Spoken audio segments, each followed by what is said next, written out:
Leonard, why don't we just use one of those websites that shows the best counties to buy land in?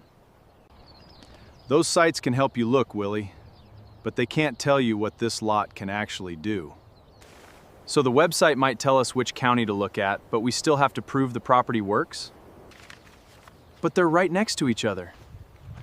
Exactly. Same area doesn't mean same potential. A good market can point you toward opportunity, but zoning, access, utilities, and costs decide whether this parcel is actually a deal. That's why we verify the parcel, not just the market. Here's an example of what I mean. Land isn't worth what a website says. It's worth what the property can support. These two are basically the same. Same size, same price. From the road, these look almost identical, but land rarely tells the whole story from the road.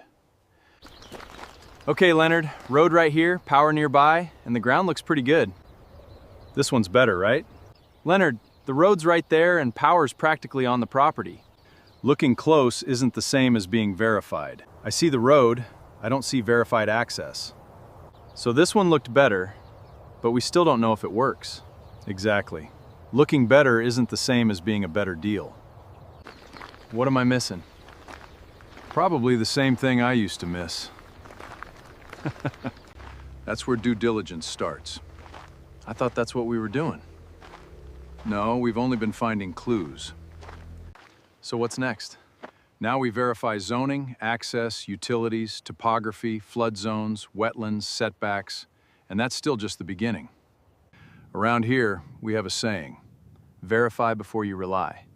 So what exactly is due diligence? Due diligence is verifying every important part of the property before you spend your money. So where do we start? We've only scratched the surface. What do you mean we've only scratched the surface?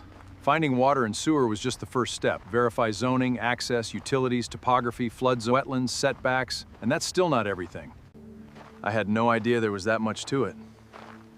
That's why you can't trust a website listing or the asking price. Even if a listing says it's buildable, that's still just a claim. Every important part of the property verified. So you can't just take the seller's word for it. Not if you want to make smart land buying decisions. So where do you find all the information you need? Some of it's online, but a lot of it isn't. That's where the real work begins. Come on, I'll show you.